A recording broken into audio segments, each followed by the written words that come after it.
Magandang hapon sa inyo lahat. Ito po si Herbert Curia, ang author, promoter ng Bible Lives Promotions. Kakibat ang ating pananalig sa ating banal na Panginoon Diyos, banal na Kristo at gabay ng kaliwan ng kaniban ng Santa Maria, ay ating po ay binabahagi sa inyo sa linggong ito, ang mensahe ng ating banal na Panginoon Diyos. Ang tema ng mensahe ng ating banal na Panginoon Diyos ay ang mensahe ng Jesucristo sa simbahan. At mula po dito sa pahayag, Kabanata 3, talatang 8 hanggang 12, ito po yung mensahe. Sapagkat nalalaman ko ang iyong mga gawa. Alam kong kakaunti ang kakayanan mo, ngunit sinunod mo ang aking utos at tapat ka sa akin. Kaya binuksan ko ang pinto sa harapan mo at walang sinumang makapagsasara nito. Pakinggan mo, padudulugin ko sa iyo ang at payuyukurin sa harapan mo ang pangkat ni Satanas na nagsisinungaling at nagpapanggap na Hudyo upang malaman nilang iniibig kita. At sapagkat tinupad mo ang aking utos na matyaga, iingatan naman kita pagdating ng panahon ng pagsubok sa lahat ng tao sa buong sanlibutan. Darating ako sa lalong madaling panahon.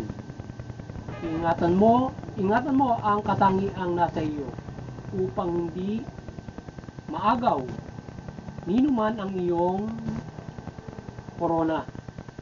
Ang magtatagumpay ay gagawin kong isang haligi sa templo ng aking Diyos at hindi na siya maalis doon magpakailanman. Iuukit ko sa kanya ang pangalan ng aking Diyos at ang pangalan ng lungsod na aking Diyos. Ang bagong Jerusalem na bababa mula sa langit, buhat sa aking Diyos. Ngunit iuukit ko ito sa kanya ang aking bagong pangalan. Pagpatuloy po natin sa pahayag pa rin, Kabanata 2, talatang 2 hanggang 7. Ito po ang mensahe. Nalalaman ko ang mga ginawa mo, ang iyong pagpapagal at pagtitiyaga. Alam kong namumama. Sinubok mo ang mga nagpapanggap na apostol at napatunayan mong sila'y mga bulaan. Alam ko ring matyaga ka at nagtitiis, maraming kahirapan alang-alang sa akin at hindi nanlupaypay. Ngunit ito ang pinagdaramdam ko. Nanlamig ka na sa akin, hindi mo na ako mahal ngayon. Tulad ng dalahanin mo ang dati mong kalagayan. Pagsisiya mo at taligan ang iyong samang gawa at gawin mong muli ang mga ginawa mo noong una. Kapag hindi ka nagsisi, papariyan ako at aalisin ka sa kanilang iyong ginawan. Kung may pandinig kayo, dinggin nyo ang sinasabi ng Espiritu ng Iglesia. Sa magtatagumpay, ay ibibigay ko ang karapatang kumain ng punong kahoy ng buhay na nasa kahalaman ng Diyos. Pagpatuloy po natin sa pahayag pa rin, Kabanata 2, talatang 11 hanggang 22, talatang 20 hanggang 20. Ito po ang mensahe. Nalalaman ko ang mga ginawa mo, ang iyong pagpapagod at pagtitiyaga. Kung namumuhay ka sa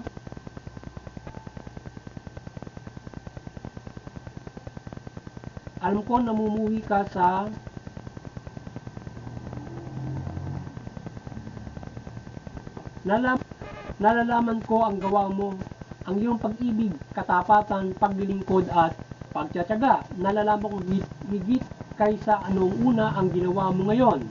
Ngunit ito ang masasabi ko laban sa iyo. Si Jezebel, ang babaeng nagpapanggap na sugo ng Diyos.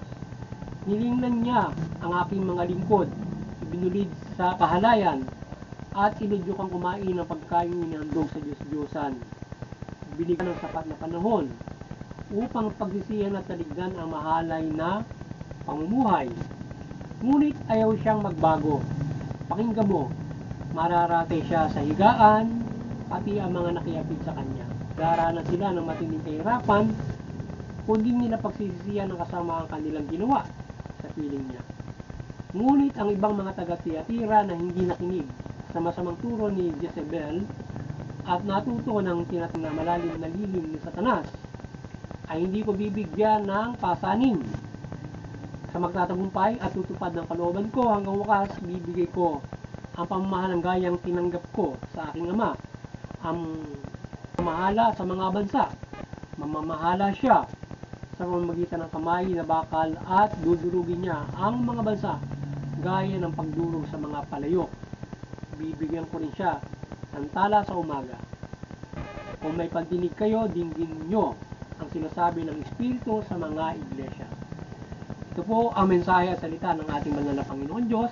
Ating pong masalamatan ng ating banal na Panginoon Diyos, banal na Panginoon sa Kristo, at sa pag-ibig ng ating banal na Santa Maria. Amen. Ngayon po ay pasalamatan natin ng ating banal na Panginoon Diyos, banal na Panginoon sa Kristo, at kaya hindi na ang banal na Santa Maria. Maraming salamat po, banal na Panginoon Diyos, Panginoon sa Santa Maria. Hindi naman ipaliliwanag ko sa inyo ang mga mensahe ito mula sa tema na ang mensahe ng Panginoong Jesucristo at ang Panginoon Diyos sa mga simbahan. Yan.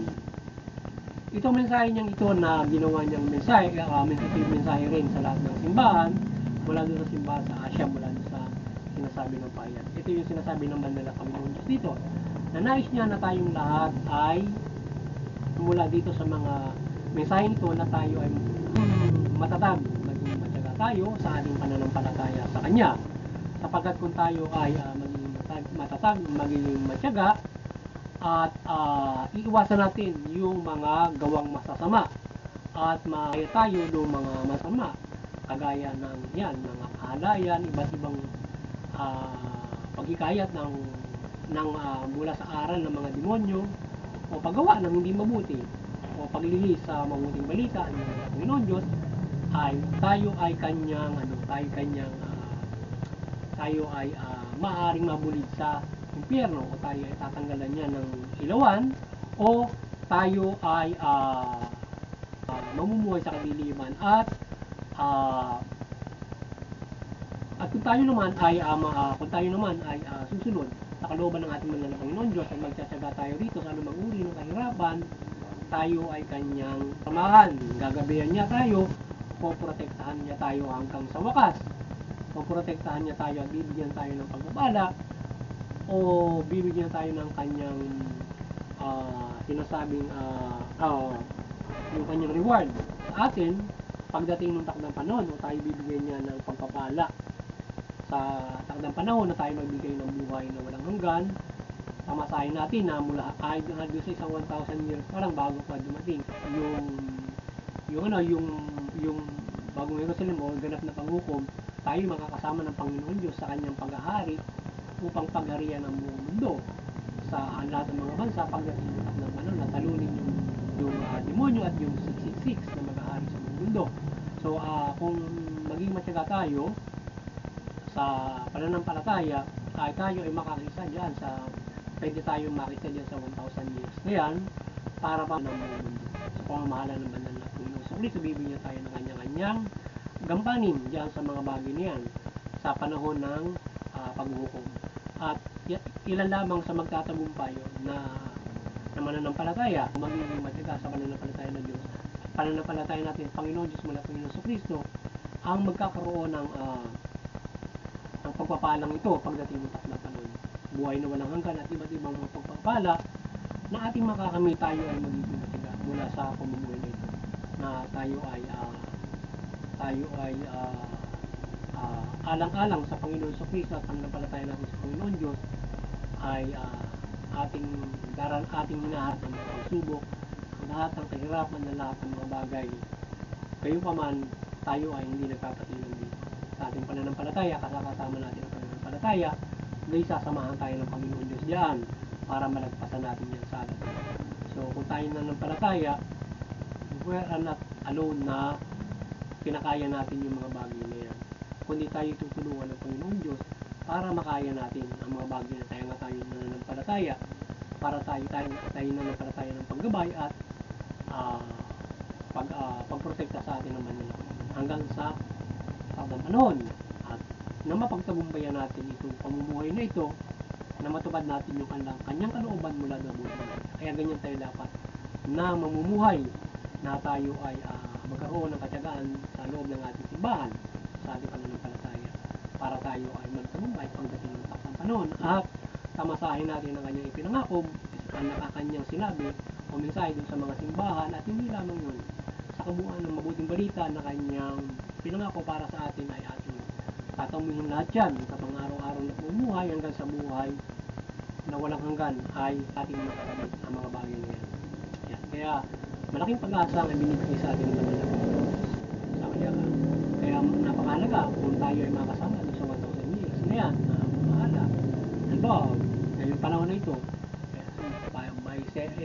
ilang panahon, ilang taon na darating, biglang nagukom. So, pwede ka makasama doon sa 1,000 years na yan. Kung kayo matapat sa kanya, ikaw ay mataga sa pananampalataya. Hindi ka gumagawa ng masama, pero matapat mo kanya.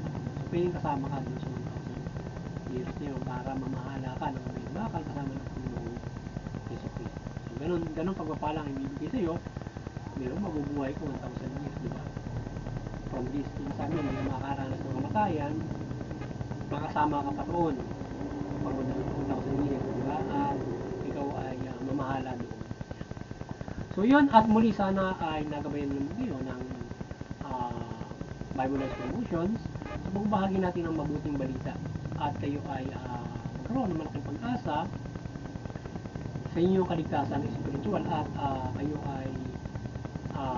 ay talimain ang mabuting balita upang magkaroon ng kaligtasan niya pagdating nung takdang panahon. At muli tayo ay nanampalataya ng paggabay ng Banal na Santa Maria, paggabay ng Panginoon Diyos, Panginoon Jesucristo at Espiritu Santo, ng kanyang gabay ng kanyang kapangyarihan, iba't ibang mga gabay, pagpapala, protekta, milagro sa atin sa pang-araw-araw na pamumuhay, sa pagbabahagi natin ito, at tayo ay may kaya sa pananampalataya Diyos, at gabay tayo ng kaliwanagan ng milagro naman ng Santa Maria. Sa ating pagbabahagi ito, batigit sa lahat ay kayo ay pakinggan nyo itong salita ng ating banal na Panginoon Diyos, upang tayo ay at isabuhay ito upang magkaroon tayo ng pasalamat tayo kung tayo ay ginabayan ng ganong klase ng mga pagmamilagro, or hindi lang naman yun ang igagabay sa atin ng banal na Panginoon Diyos. Kaya ng ating nasabi kanina, maraming gabay ang Panginoon Diyos na nagpalataya sa pang-araw-araw natin. Una, kung susundin natin yung mabuting balita, napakahusay ito'y napakabuting proteksyon sa ating lahat, at pagkakaroon ng pagpapala ng makapamuhay tayo ng salo-salo. Maliban dyan ay ang kapangyarihan ng Panginoon Diyos, iba't ibang bagay na maaaring natin maaaring hilingin at ipagkaloob sa atin yan. At doon naman sa Interfaith Unity, patuloy tayong magkaisa diyan. Unawain natin ang mga reliyon para may digmaan, karahasan, at bagkos makahikayat tayo ng pagkakaisa, kapayapaan, at pagkakaroon ng pagtutulungan sa isa't isa yan. At maliban dyan yung CBCP, Vatican Church, na nagpilihan ng Santa Maria, patuloy ang sangkatauhan sa pananampalataya sa Panginoon, sa Panginoon sa Kristo, at mabuting balita. Sa ating munting kakayanan, ay patuloy na nananampalataya ng gabay ng Panginoon Diyos, Panginoon sa Kristo, Espiritu Santo, Mother Mary, na kanyang pagmimilagro, kaliwanagan, at kayo ay ating patuloy ng pagbubuklod sa pananampalataya sa Panginoon, mula Panginoon sa Kristo, at mabuting balita. Sa mga kapamahalaan, maliwanagan kayo ng Maria at ng mabuting balita, at mamahala kayo ng mabuti, matuwid. Tugunin niyo yung karapatang pantao, at mamahala kayo ng patas na hustisya. Sa gayon, yung mga mamamayan ninyo ay tatamasahin ang mabuti niyo pamamahala, at makapamumuhay sila ng mabuti ayon sa karapatan, patas, at higit sa lamang makakapanampalataya sila ng mapayapa sa ating Panginoon Diyos at maulad. Maganda tayong lahat, at sana ay kayo ay nagabayan na naman ng mabuting balita, o pagbabahagi natin ng mabuting balita dito sa Bible Evangelization, at kayo ay pagpalain at mamuhay ay magandang hapon sa inyo lahat.